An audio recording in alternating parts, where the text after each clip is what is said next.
Small, cozy crowd today. I'll just ask that you have a seat. Take your time.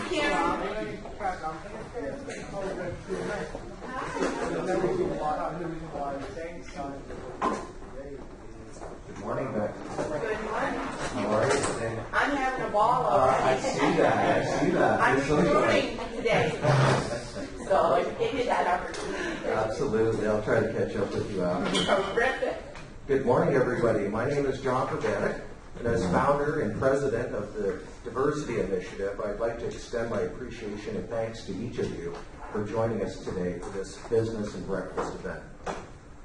Just in terms of housekeeping, restrooms, that's always an important component of these events.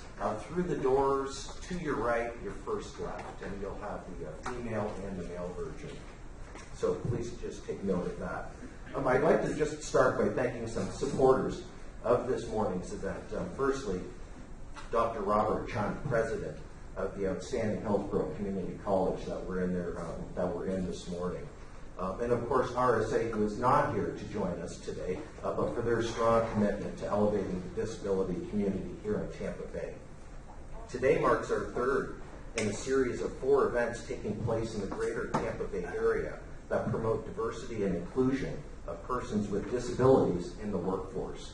On behalf of TDI, I would like to thank the Florida Department of Economic Opportunity for providing the funding for this event and making these events possible, as it's been an exciting venture that has allowed us to expand our reach to the business community in non-traditional ways, promoting a non-traditional talent pool.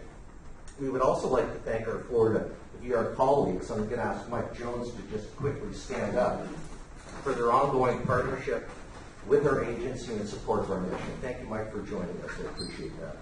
I look forward to meeting many of you at the end, and we'll be at the tables at the back of the room. And the event will end in and around maybe 10 after 9 o'clock, just because of our late start. Each of you have received an event program at registration this morning with a yellow insert card attached to it.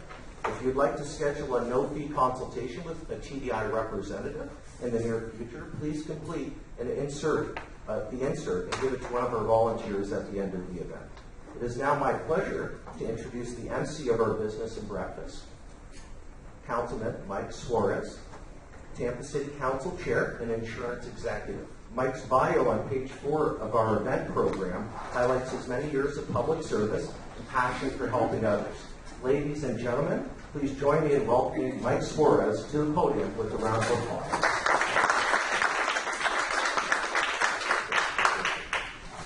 Thank you. Welcome. When they hire a politician to be the master of the ceremony, they're not sure what they're going to get. So we're going to all ride this wave together, and hopefully we won't screw up. I do ask you that before we start, if everyone could please rise for an invocation. Bow your heads. A moment to calm yourself. Thank you, Lord, for this day. Thank you for the people that work in the Diversity Initiative. Thank you for all these employers that have come here today that are going to look for employees that may not be able to find jobs in other places because of their unique abilities. Please, Lord, bless these folks. Bless the people that have provided the food to us, people that made that food. Thank you for the day that you give us each and every day. We pray in your name. Amen. Amen. Thank you. Ladies and gentlemen, I'm here to talk a little bit about the Diversity Initiative, but before we do that, I'd like to say that we're pleased to have a video from our Governor, Rick Scott. He's been a supporter of the Diversity Initiative from the very beginning, and one of the things that we always want to make sure is that we thank folks that do support these type of initiatives. So if you could run the video right now, I'd appreciate it. Okay.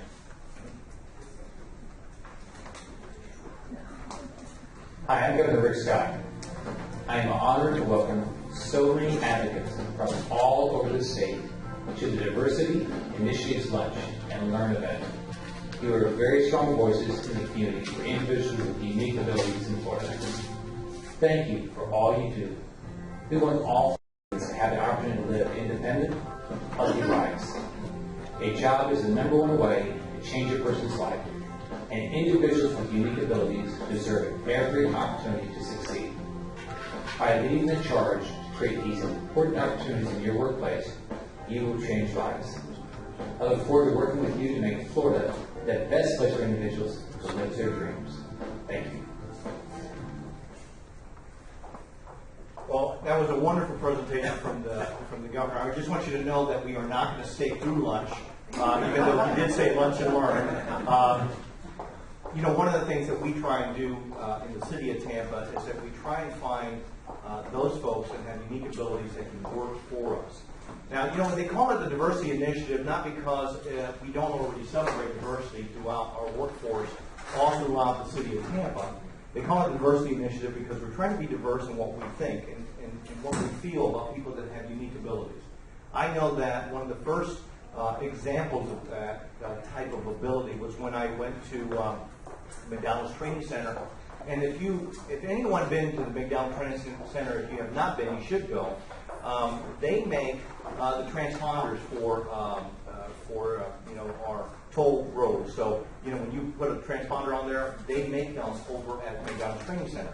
What's unique about it is that it's a very mundane task to count them in terms of making sure that they're proper, they're ready to go, and they've done well over 10,000 of them. So I was at the event when they had the 10,000 come off of their small little you know, assembly line. And as balloons were coming down and music was playing, you see one individual in particular, he kept counting. There was nothing that was going to keep him from continuing to do his job. Now, I will tell you, that doesn't happen very often when people are having a celebration. And that gentleman, who had a unique ability to be able to focus and concentrate on one task at hand, was continuing to do his job while everyone else was celebrating. And I found that to be kind of a unique experience for us. Now, when we talk about diversity, I think that, you know, it's not about what we're doing for someone else. It's actually what we do for our own companies and our own families and our own, you know, what we try and do. Diversity is what makes us better. It's not to make someone else's life better. It makes our own lives better. Without diversity in our life, I don't think that any of us would have the kind of enjoyable, well-rounded experience as human beings. And the diversity is not, you know, and unfortunately this is happening a lot politically. It's not about being around the same people that have the same abilities and think exactly like you. It is about making sure that we're diverse in everything that we do, because that's how we get to learn as human beings. That's how we get to learn as people, how we get to grow as individuals. And every time that we look at this, every time that we look at a unique individual, remember, they have something to offer us, regardless of what it may be. That ability, and whatever it may be, is there for our use and our celebration. And I appreciate the fact that all of you are here. Some of you are already working with TDI. Some of you are brand new. I know I met one young lady from AAA who's here. And I hope that you'll see that some positions that you have in your organizations will fit the abilities of so many of the clients that the Diversity Initiative has. So I appreciate you being here. I'm going to introduce another video that we have. This is concerning their nonprofits and the no-fee services for employers. It includes several businesses sharing their stories, and it talks about TDI's employment services. So if we could do that next video, please.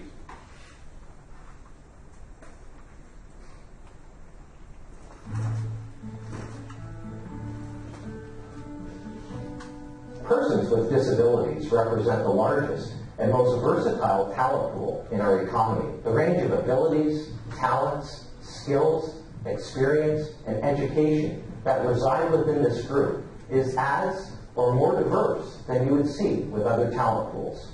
We spend a great deal of time getting to know the candidates that we work with so that we can really understand what skills, talents, and abilities they can contribute to the workforce. For many small businesses, we become an extension of their HR team. We have already worked with that individual to know that they're motivated and reliable and can meet the needs of the business.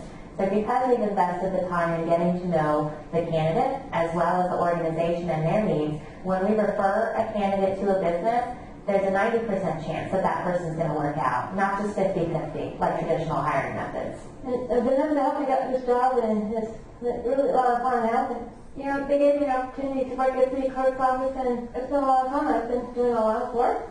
She's been with our office since September of 2008. She's very good. She comes in on time. Once you explain to her what she needs to do, and you show her what to do, she does it. When I work with Patty, she said herself, and she understands that their culture, the needs of their people. So she helped me find jobs that fit what I need to do. And she also educates them on their culture, and that's very important. I feel proud that I'm able to provide for my family. And I'm happy that I'm able to overcome a lot of obstacles. If you hire a person with a disability, know that they will work very hard. And also, if they're able to do whatever you give them. Anjali is a true asset.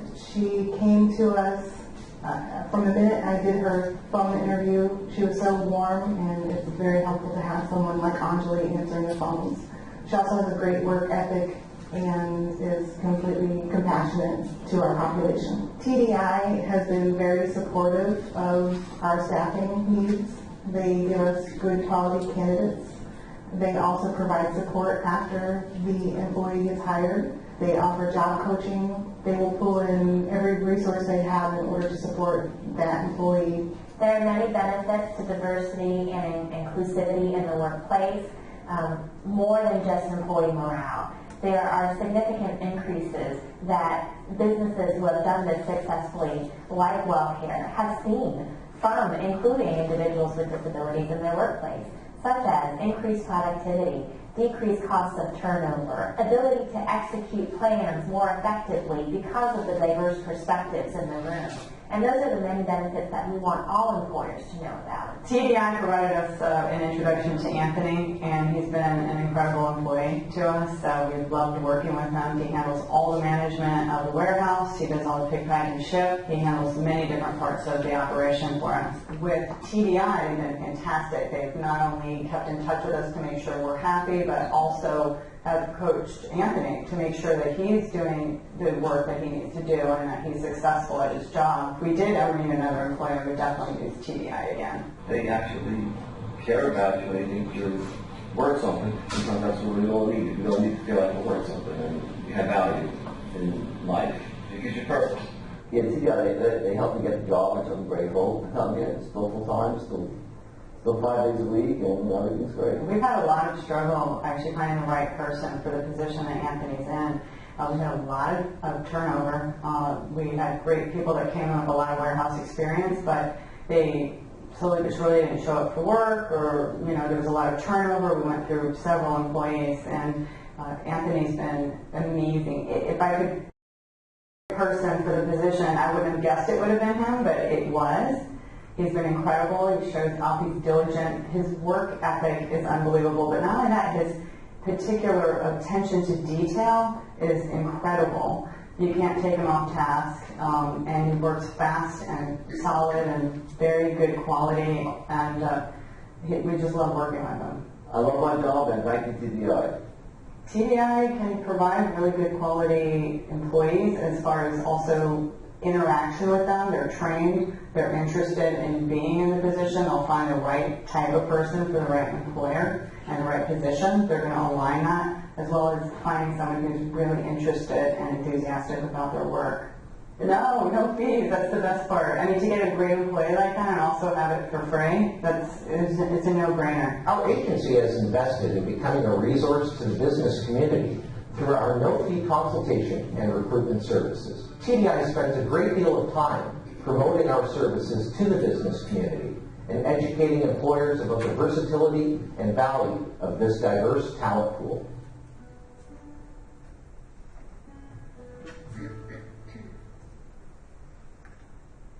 What a great video. I'll tell you, the first employee that they mentioned there was Brittany, and she works at the clerk's office, so her offices are right next to our city council offices. And there is no one that is more enthusiastic or works harder than she does. She comes in, she has part-time hours, and as you saw, our assistant clerk, Sandy Marshall, mentioned about what a hard worker she is and how much she does to help them get their job done. And believe me, the clerk's office is constantly being bombarded for different requests and different things, and she does a terrific job. So thanks so much, TDI, for helping us out and making sure that we have a good employee too. Well, we're going to have another video, and this next one is from TDI's first diversity and inclusion event in Tampa. It features Alan Anderson. He's the president of Employment Management Professionals, Inc., and that's a international consulting and training firm specializing in employment strategy outcomes for companies interested in hiring job seekers with disabilities. His expertise is in helping employers understand customized employment solutions for their companies from hiring job seekers with disabilities. You can see the video, please.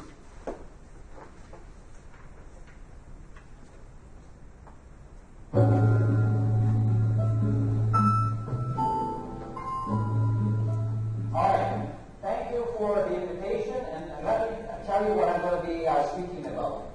Employers are generally looking for good employees, and they're looking for good employees on a consistent basis. And as employers in this room, that'll be something you probably want to try to address. But you also probably want to try to address the issue of diversity. Diversity is a fact of life now inside employment inside North America. And how do you make diversity actually work and be more effective for you? What I wanted to tell you is some of the information that we've gathered over the last numbers of years around our conversations with employers and service providers around things that can make diversity a greater success. Now, my company is based in Canada, it's based in 3 countries, Canada, it's based in Brazil, and it's also based here in the United States. And in those 3 different locations, we have about 35 years worth of experience of talking to employers and talking to service providers. And they have been giving us, our hiring managers, have been giving us tons of information around how to make these things actually work. And what I'd like to do is synopsize and present that information to you as an option that you can use when you're trying to put diversity programs in place in your organizations or your companies. I have divided information that we have received into 2 sections, what we call foundational needs that we hear from employers, things that they tell us, and what we call situational needs that we hear from employers that they also tell us. So let me just explain what these 2 things are. Foundational needs, after you talk to people for a number of years, you keep hearing the same theme over and over again about what makes hiring somebody with a disability a success for an employer and what makes diversity a success for a company or an organization. And those same things that we hear time and time again are what we call our foundational needs. And I'm going to spend some time talking about them because I think if you understand that we know those needs and we understand that the engagement that you can have with the service provider is much more profound and much more effective. We also have what we call situational needs.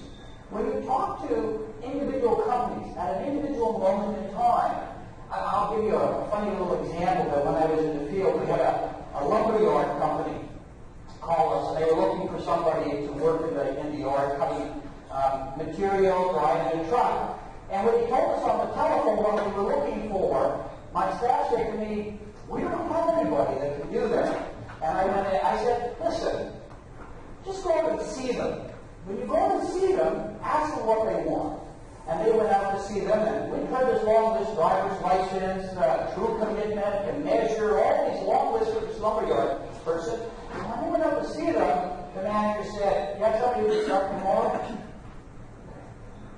It was a situational need. There was something very specific that they had to address right now, and even though they were putting a log up to the table, there was something else going on here. So we recognized there's a whole different set of needs that we could respond to, that we could help employers address if we began to look at the situation a little bit differently. Those situational needs I'm going to leave up to Vanessa when she comes up to give you an explanation of that. So the universal ones, the foundational needs, I'm going to get to talk about. And at some point, if you have any interest in talking more about this, you're going to have TDI, and I will still be here if you want to see how these might apply to your own organizations. All right, I've just listed the 4 main needs that we address, that we see over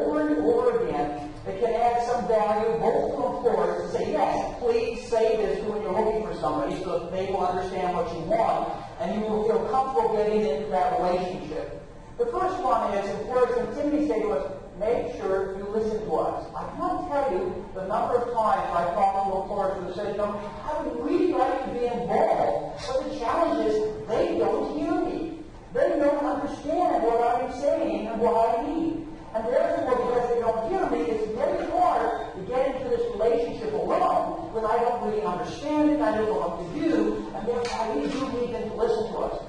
And if you believe this, and this is such a fundamental idea for us, if you believe in listening to the employer, if you believe in understanding what they are saying and the circumstances they are facing, you are truly believing in making sure it's the ability to do the job that is the focus of the decision and not the disability.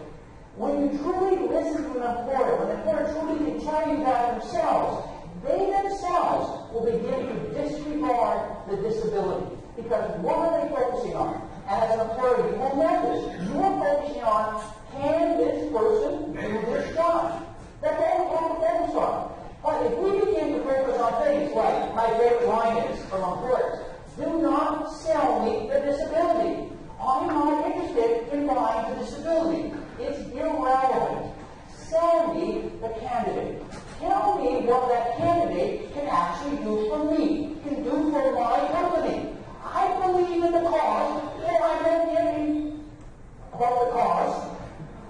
But I do give about the person I'm hiring. I don't care about them. I care only that they can do the job, which is a blessing to all of us over the age of 45. Because if you have to start looking for another job, you better hope they don't give a tinker's damn about the current career. So this is something that's very important that I get them to stop looking at the disability by getting ourselves to listen. We want to hear what the employer actually has to say. The second thing that we have is make us more confident in the hire. Employers, when they talk to us, say, listen, we don't really care about the disability. What we care about is how it fits in the company. What we care about is how we make it actually work. And we're not confident that we can actually do that. We don't have the experience, we don't have their expertise, so make us feel confident. Help us get beyond the resume. Help us understand this person at a deeper level. I'm going to give you my funny example. I was meeting with some HR directors in Missouri, and I've been asking them to hire people with who are visual impairment who are blind, and mostly people who are blind. And the HR manager came up to me and said, Alan, we would love to hire these people, except we don't know how they culturally fit in. We don't know how to answer the question that our colleagues will ask us, or our employees will ask us about people who are blind. And I said, well, what's the question? And they said, well, let's say they go over for lunch, and they come back, and it's a man, and he has mustard on his tie. What should I say to him? And I said, you've got mustard on your tie.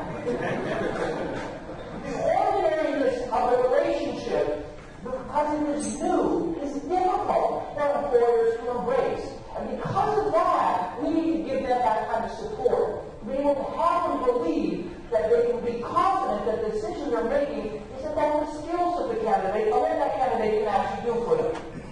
I said that, the screen is so small, I can't read. Can I take off my glasses and look at the screen? Thank you. All right. That's why I want them looking at the ability, not the disability. All right, then is that, and I forgot what I looked at.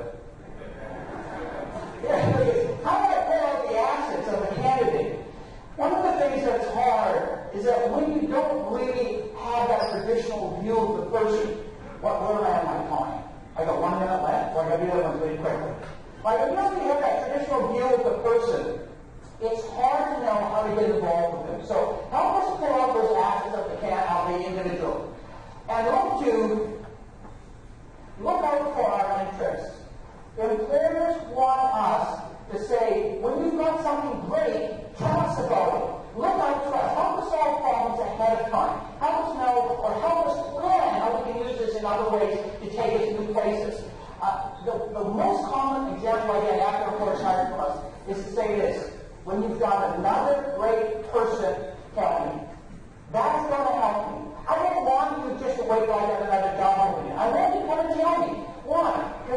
my life easier. It's the idea of listening to that particular employer. And then finally, and then I'm going to stop this and give it over to Vanessa Rodriguez over there, who's got a better voice than I do.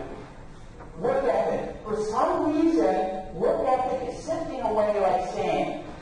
It's funny. I'll give you my final example. I worked with another lumber company, HR director, and I said, what is your primary problem here? And she said, I can't get anybody to work overtime.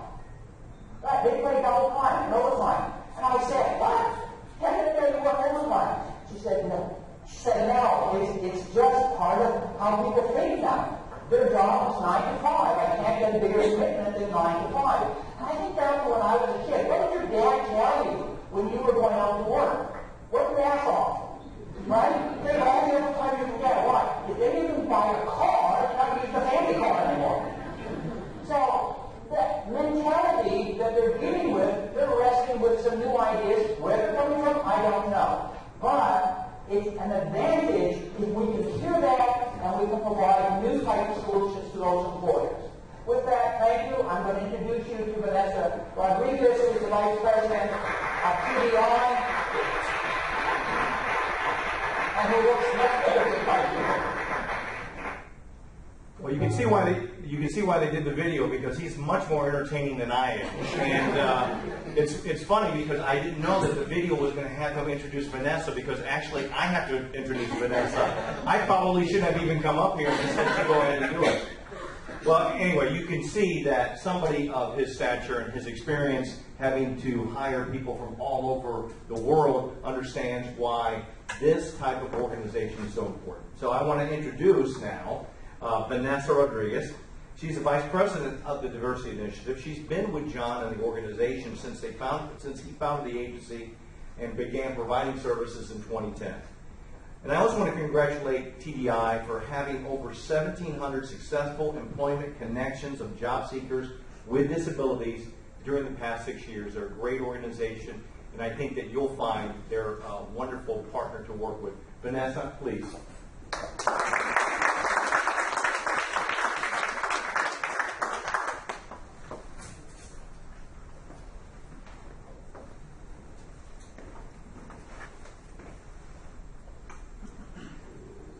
Can everybody hear me? I'm a little bit more soft-spoken, so I have to do the check. So good morning. Thank you, Chair Suarez, for the kind introduction, and thank you, everyone, for joining us this morning. I am Vanessa Rodriguez, the Vice President of the Diversity Initiative, and as our President John shared with you earlier, this is our third in a series of 4 events, and we're grateful to have all of you with us this morning to learn more about diversity and inclusion in your workforce and how to do that through hiring individuals with disabilities, especially given some of our trends that we're seeing in our state and also locally in this area with what's happening with economic development and some of the challenges that we're seeing with employee recruitment. In a perfect world, finding the right talent when you have a need would be an automatic thing. But in reality, it's usually not that simple. At TDI, one of our goals is to help make it more simple for you. Our mission is to promote diversity and inclusion in the workforce by connecting the job seekers with disabilities that we prepare for employment with the business community, businesses and organizations that have a need for their unique talents, skills, and abilities. As John mentioned in our introductory video, persons with disabilities represent a large talent pool that's often underutilized, and yet the talent, skills, and abilities of this group can contribute. They're as diverse as the individuals themselves. Many of you work for organizations that likely already have some type of diversity initiatives in place, like Chair Suarez said. Maybe there's certain groups you're already targeting, like women, veterans, maybe students, or certain minority groups. And we'd like for you to know that targeted recruitment of individuals with disabilities as well will help you not only complement but achieve more with those efforts and bringing in those diverse perspectives. Because persons with disabilities are women, are minorities, are students, and veterans and more. So the videos that you have seen while you've been enjoying your coffee and your snacks have highlighted the value that diversity and inclusion can bring to the workforce. So whether you're a small business like the Bronman Group or a large corporation like WellCare Health Plans, you too can benefit from inclusive hiring practices and integrating individuals with disabilities into your workforce. John and I have a combination of roughly 25 years of experience meeting with employers. And what we hear consistently, like Alan said, is talk to me about the abilities, because it's not so much about the disability. But when we're talking about the talent pool, the question becomes, I just really don't know where to start. I don't know how to access this talent pool or how to begin. And that's really where we at TDI can help bridge that gap. Following my presentation today, we're honored to be here with 3 executives from local organizations that have already implemented diversity and inclusion through hiring individuals with disabilities and partnering with TDI, and would like to share their successes with you. So as you heard from Alan in the last video, he talked to you about foundational and situational needs. So let me tell you how we at TDI do both. I'd like to talk to you about how we as an organization do business. As you may have heard, and also Chair Suarez also highlighted, all of our services are provided on a no-fee basis. And we're able to offer our services at no cost to you because of our public funding. So there are 4 steps on how we as an organization do business and can help you achieve diversity and inclusion in your workforce through hiring persons with disabilities. Step 1 is understanding situational needs. Step 2 is task analysis and fit. Step 3 is matching, and step 4 is partnership. So our first step is to understand situational needs. As Alan said, we understand what foundational needs are. We hear them time and time again. There's themes that we hear. I need motivated, reliable, dependable. I need candidates that have a good work ethic. So those are common to most, if not all, employers. But we also need to understand your situational needs, those unique needs that you may have. Alan had a great example in his presentation about the lumber yard. So sometimes if we had more time and in different circumstances, and in order to make that hiring decision, there might be some ideals that are out there that we might want, like a driver's license. But when it came down to it, given that situation and the particular moment in time, we just needed somebody that could get down here and get the job done tomorrow. And so it's really important, as we're understanding your situational needs, that we get to know you. We do this through actively listening to you at your work site and face-to-face conversations, and this allows us to truly understand your place of business and the work that you need done. This also allows us to focus on corporate goals that you may have, such as diversity.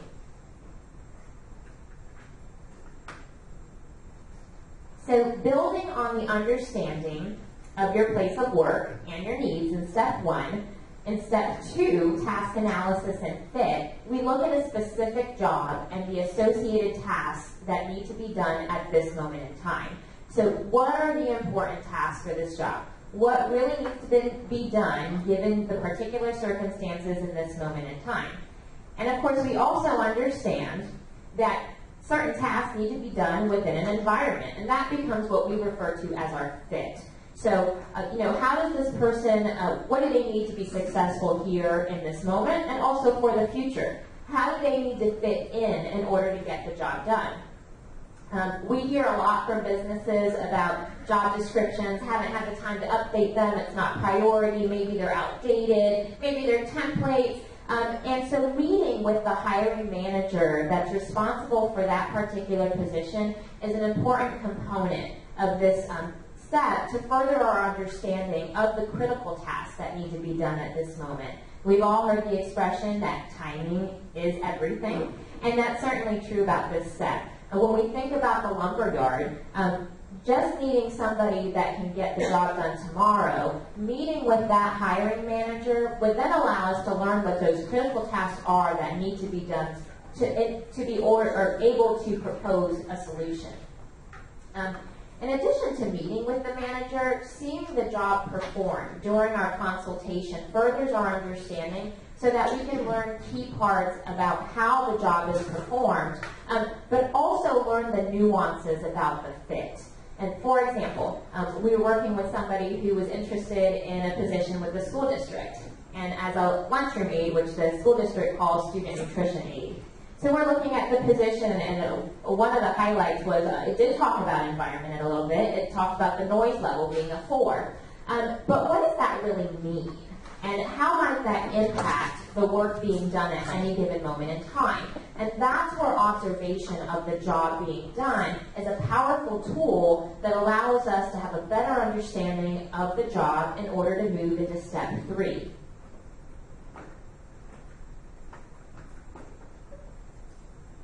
So now that we know you and the job that you need done, step 3 is matching. At any given time, our talent pool consists of entry-level to professional candidates seeking limited part-time, full-time positions spanning a variety of industries. And the majority of our candidates, though, are seeking entry-level part-time positions. So one of the unique ways that our services have been able to assist businesses is through offering new solutions that you may not have thought of before to get the job done. So for example, reassignment of entry-level tasks, such as copying, filing. You saw Brittany doing some data entry in the video, taking those tasks away from some of your more skilled workers, like your management team or engineers on your team, and in order to help them focus on the more skilled work and that productivity for the company. And you'll be hearing more, hopefully, from our panel about some of those unique and customized solutions and how that has impacted their particular organizations. Candidates who work with TDI first participate in a comprehensive process with the state employment agency to promote job readiness and really identify a job role that complements their skills and abilities. And that's all before being referred to our organization. But once TDI begins working with that candidate, we then spend at least another 6 weeks to get to know that individual so that we can do some of what Alan was talking about, really learn about what skills and abilities they have to offer you. We will know who we're going to recommend because we have that in-depth knowledge of our talent pool. And as Alan mentioned in his segment, this is really what's going to help us to help you see beyond the resume and to draw out those assets of the individual that we refer. So our decision to recommend is based on 3 points. That's understanding your job well, understanding our candidate well, and also the confidence that in that recommendation and that that's something that we believe in. Organizations oftentimes have both immediate and long-term needs. So since our matching process is based on active listening and consultation, we may not always be able to meet some of those immediate needs that you may have. In those circumstances, the time invested in meeting with us will allow us to work towards helping you with some of those long-term needs. And as Alan said in the video, help look out for your interest over the long term and on a regular basis as we continue to receive new candidates entering our program regularly. When we do make a recommendation, however, you have to agree in order for us to proceed. And we'll only proceed if you agree because this is an employer-employee relationship. You ultimately have the final say in regards to the hire. Finally, our ultimate goal is to have a long-term partnership with all of the organizations and businesses that we work with, where you continually hire from us, and we continually provide you with great candidates and ongoing support services, again, to both you and the candidate, as highlighted in our introductory video. In knowing you and in understanding you, we can therefore make recommendations and propose solutions that are going to be helpful to you and allow us to add value to that relationship. At TDI, we have a value-added commitment where you will achieve more with us than without us. So in addition to some of the benefits that you heard regarding diversity and inclusion, of hiring individuals with disabilities in your workplaces that were mentioned in the video, some of the ways that we've been able to add value to the organizations that we work with include helping you access resources that you can't get on your own.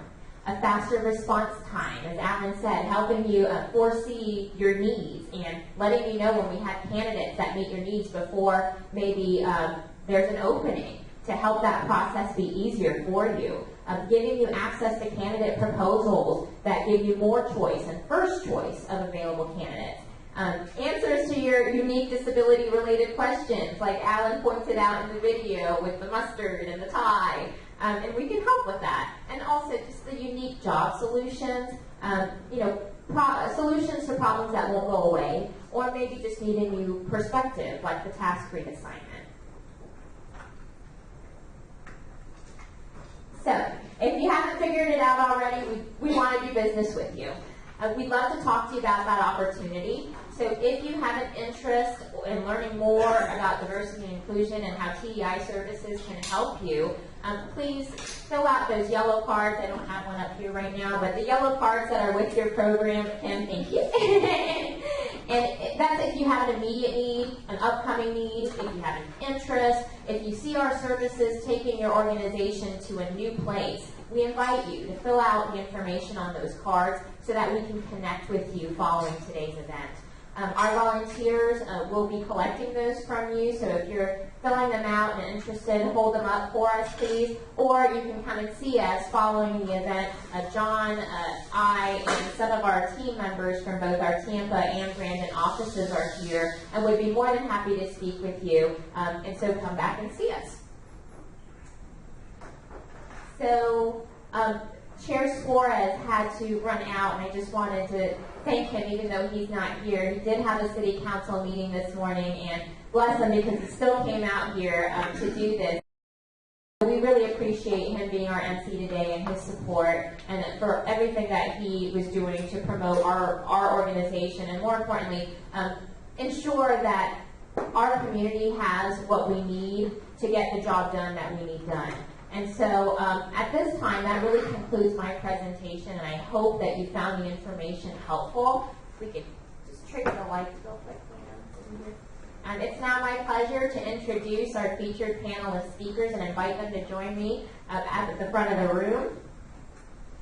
And with us here today are Kimberly Crum, Director of Human Resources for the City of Tampa, Ether Pila, Edibles by Ethel, founder, a privately owned catering business based in Carrollwood and serving Tampa Bay, and Lamont Moyer, General Manager for the Cheesecake Factory in Brandon Town Center. Can we welcome them to the round of applause?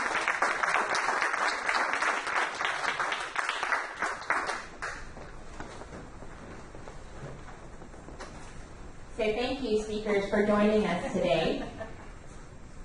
And if we could start by just each of you giving a brief introduction and sharing maybe an experience or the impact that hiring an individual with a disability has had on each of your organizations.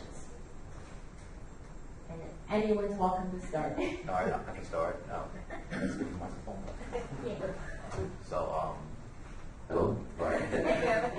Okay. I can tell you about my unique experience with hiring people with disabilities or whatever.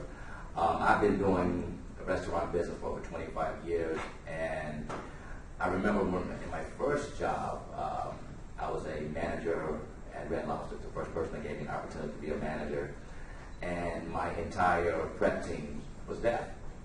And in my experience, that's something that I never dealt with, and I just learned a lot from working with them and things that we take for granted in the restaurant business of being able to hear. Like we use a lot of voice commands, like behind you or corner or things of that nature to announce that we're coming. Well, when people can't hear you say that, you have to have a different approach, and you have to approach it differently. So, I mean, that was one of my first experiences. It just made me more cognizant of what was going on. My current experience of working at Cheesecake Factory, I was really shaped, and I remember those lessons that I had learned earlier in my career. And I have two individuals that work with me from TEI, and it's just great. And even after knowing those things and things that I've had, it was still things that you didn't think about, and educating your staff. And I think one of the brilliant things that I learned and that surprised me was when you have people that work with you that have disabilities, sometimes you will have someone that works within your organization that has a family member that has a disability or a close friend that has a disability. And when, you learn about that because people don't readily volunteer that information. I learned that I had 2 staff members that know sign language. And I didn't know that until I actually hired someone with disability and pulled that out of them. And I think, they were grateful that I had given someone an opportunity in my organization to actually, give them a chance to do something, let them shine like they do. And it just made my relationship stronger with other people within my restaurant just by doing something that I thought was the right thing to do. So a lot of times, I think you get these little nuggets and little byproducts, things you don't think about, they just pop up organically by doing this. So my experience with that, I think, is invaluable. There's a lot I could say, but I think I'll stop there. Okay. Thank you, Lamont, and you're right. In our last event in St. Petersburg Market, we had heard similar comments about when you hire and you have inclusive hiring practices, you do draw out that information, and it creates a sense of a good morale in your organization, stronger teams, and also just the positive effects of individuals within your own organization being happy, but they become your ambassadors as well, and promote your organization and your brand. So we're in a mic sharing situation with Evelyn, and so whoever wants to go next. Good morning, everyone. I'm Kimberly Crum from the city of Tampa, and I came to the city about 11 years ago after a career in banking and financial services, and really had no background in government whatsoever, but a lot of background, of course, in human resources. And what you see immediately when you come to the city is that we really are in the business of serving citizens. And there aren't many calls that come into any of our city locations that are thank you calls. People aren't calling to say thank you for clean water, or thank you when my toilet flushed, it went the right direction. Those types of things. There's always a problem on the other end, and so we have a culture that's really about service. Because you wouldn't probably stay in a role like that if you weren't about serving people and getting the proper answers. And I tell you all that to say, you met Brittany in the video, who works in the clerk's office. And what we've seen with Brittany's arrival a number of years ago is that our people really are into service, and they're so eager to be helpful and to make sure that a candidate like Brittany has the opportunity to excel in the role that she's earned.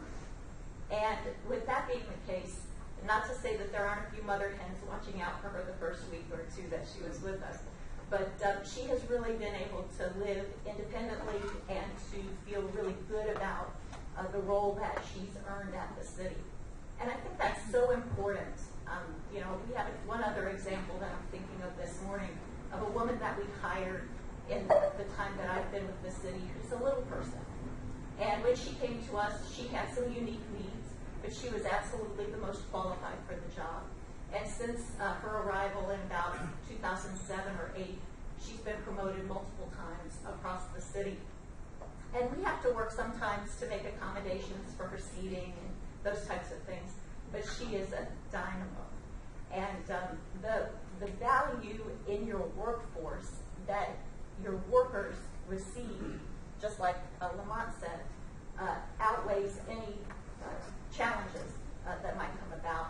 And so it's been really our pleasure to have Brittany on the team and to have several others that have special accommodation needs as well.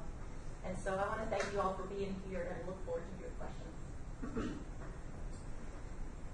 Good morning. I'm Ethel Pilot, and I'm the owner of Edibles by Ethel Events and Catering. We are a full-service off-premise catering company, so we work out of a commercial commissary and I bring the party to you.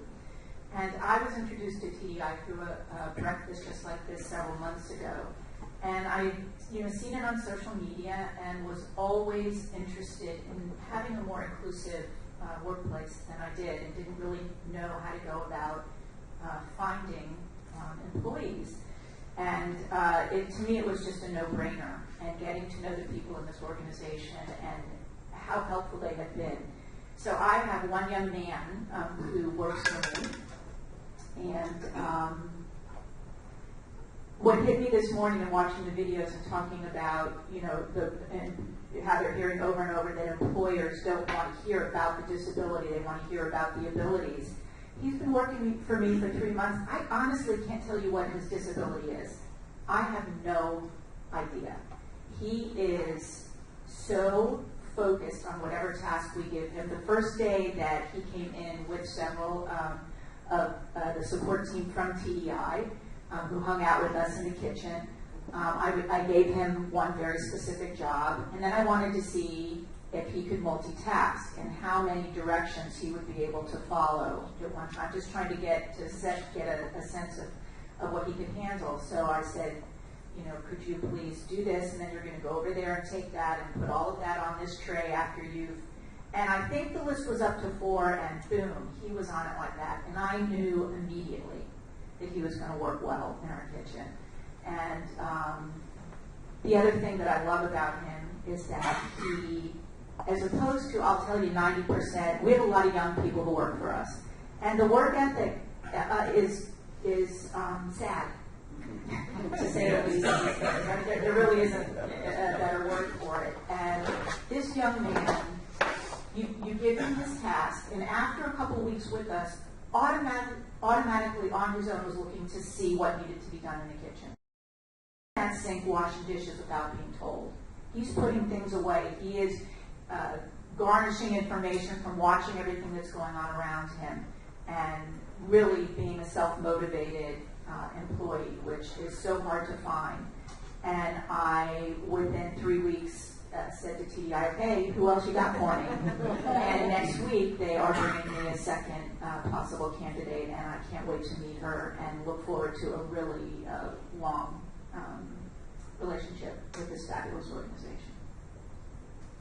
Well, thank you all, and thank you for your organizations. All are coming from different perspectives, and so it's so helpful to hear just how, again, this can work for a privately owned company. It can work for public versus private sector. It can work for large restaurant group. And so certainly with the diversity of employers that we have in this room, this can work for you too. And so, again, those yellow cards, we want to connect with you so that we can share with you, learn about you, and from there, see how this might be able to work for you too. So thank you all. The first question, and a lot of what this question encompasses, you've kind of touched on in your initial sharing of experience, but how has hiring persons with disabilities impacted the productivity of your workplace?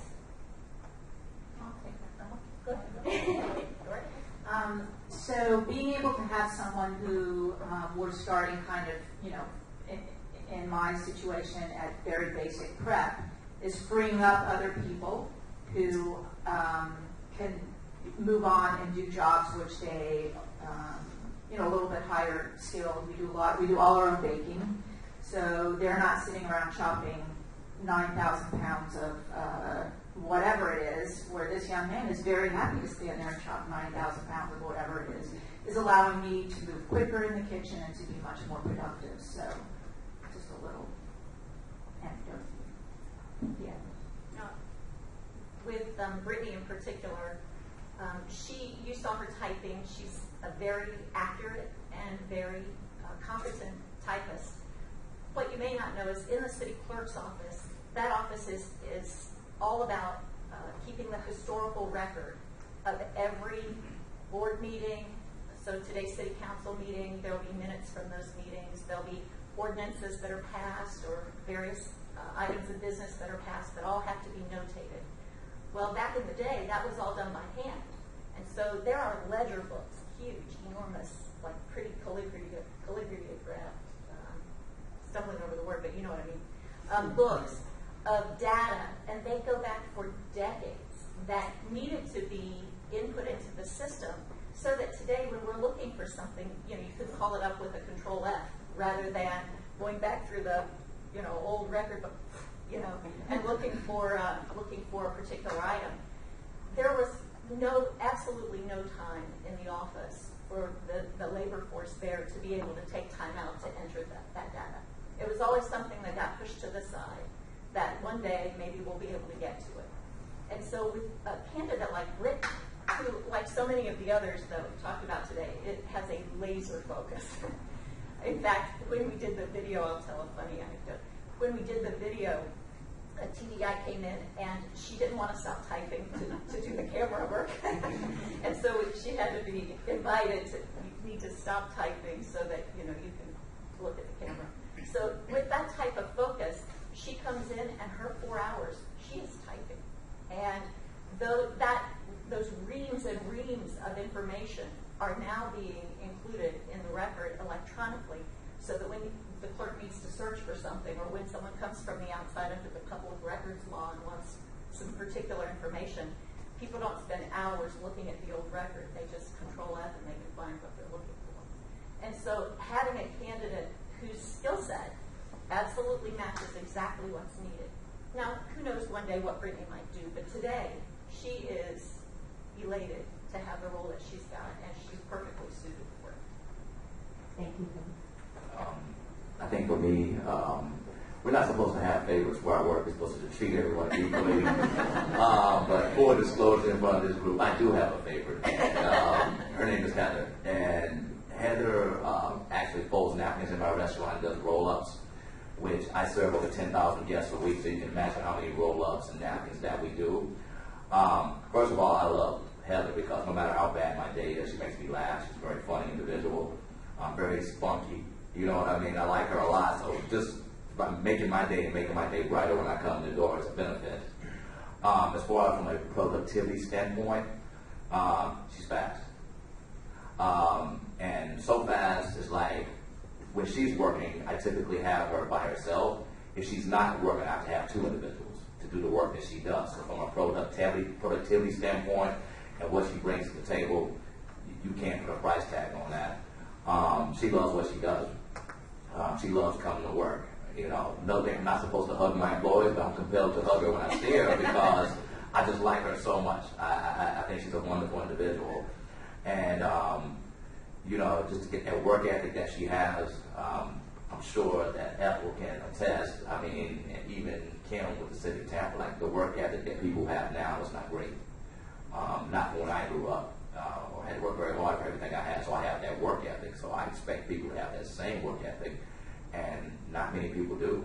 And I think a lot of times we're just sifting through, I call it sifting through the trash, but I don't, that's probably not a good thing to say. We're sifting through maybe some candidates who don't care, and the job is not important to them. So you have someone like that who comes in, and the job is important to them, and they care from a productivity standpoint. They work hard because they appreciate the fact that they have that job. And that's a breath of fresh air for me because it's very hard to find people with that work ethic. So from a productivity standpoint, it's been great. Thanks, Lamont. So one of the questions was, what special training, if any, did you or your employees participate in to make hiring persons with disabilities work for your organization? For me, not a whole lot. I mean, I think it was just some of the things that I said when I began. You know, just we use a lot of verbal cues, hot soup, corner. We knock on doors before we leave coolers so somebody doesn't get hit with the door. So just special training with, it was not so much educating the individuals that worked for me that had a disability, more the people that didn't, that still, you don't think about those things. So, you know, I basically had to teach some simple things, like, you know, when you walk in front of the door, walk 2 steps in front of the door, so even if it opens, it won't hit you. And keep your eyes open, and everybody at work knows that. So when they know that I have 2, Heather and Abigail, they're working, they know, all right, we got to make sure that we're opening the door slowly, and, you know, and a lot of times you can't hear somebody coming up behind you, so you have to make special accommodations with that. But nothing major, and I think once they got acclimated to the environment and know how things work, because we move fast back there. I mean, we move fast, so they just jump right in, and it really hasn't been an issue. Thank you. As soon as I figure out what this young man's disability is, I'll ask for some help. And that is a service that we provide, is, you know, assistance with that sensitivity or disability awareness and that support on the back end as well. Kim, is there anything you'd like to share? You know, from my knowledge, really there was no training per se, but just supports for Brittany. I know the first week she was in, you know, making sure that she knew when to go downstairs and how to get to the bus and those types of things. We do have folks in the office who were kind of took responsibility for making sure that first week or so was taken care of. The guards, we have guards in the building from an outside service, and very much look out for her and watch out for her. But other than, and now, it's been years now, so she needs no assistance today, but it's, just making sure that the experience is good from the start so that it works for both the employer and the employee. That's a good point. The next question kind of works into that. What characteristics of your corporate culture do you feel has made hiring individuals with disabilities successful for your businesses? For me personally, I think I try to create a family environment within my restaurant. Families can be dysfunctional at times, but at the end of the day, we walk out that building, there's love for each other. And what I love about it is no one treats my people with disabilities any different, nor do I. They have a standard they have to uphold just like everyone else. And, our standards don't lower disability, but that's never been an issue for me because they always perform above and beyond the expectation that we've set forth. That's just my personal experience, it's my family. It's another member of our family. You're not someone with a disability. It's a member of my team, member of my family. Come on in and have a good time. So. I think similarly with the city, each of our areas is kind of a familial culture as well. One of the things that I think has been helpful in making sure that folks with special abilities are incorporated into our culture is that culture of service. When our mayor is out on the stump talking about diversity and inclusion, and even though he may have his own personal beliefs, we all may have our own personal beliefs, in an employment situation, everybody is there for one purpose, and that's to support the mission of the organization. And we're looking for the very most competent people to be able to do that. And so when folks come in who are the most competent person, it's really easy. There's not really a lot of discussion about what their special needs might be. It's just really allowing them to be successful, in the environment. And it's been a very rewarding experience, I think, for everyone in the clerk's office and who works in that building as well. I would echo what both of them have said as well. For me, it's very important, yes, that the job gets done, but it's also important that for everybody in my organization, that they're growing as humans on this planet, that they're treating one another respectfully, that their skill set is improving, day to day, and that there is always room for growth and for upward mobility, and that they know it. And that to me is very important. Thank you, Ethel, Kim, and Lamont. I'm like looking back there and I see Steve holding the card up, and I'm like, please, just one more. But I know that we're already over time, and our panelists also have to get back to their own organizations, as do many of you. So this will be the end of our panel discussion. I just want to thank again our panel of speakers. Can we give them another round of applause?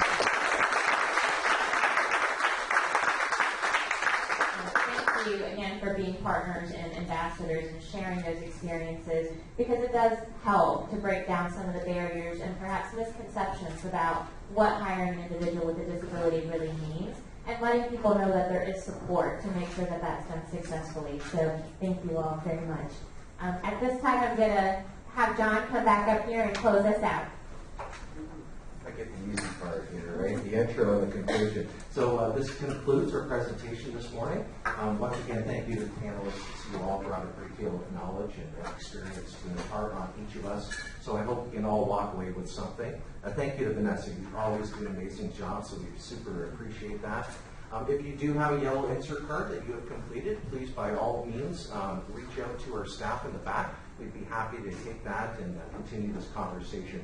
Otherwise, once again, we really appreciate your time. We know it's valuable. So we do thank you once again for attending today's business breakfast event. Thank you once again. Have a great day.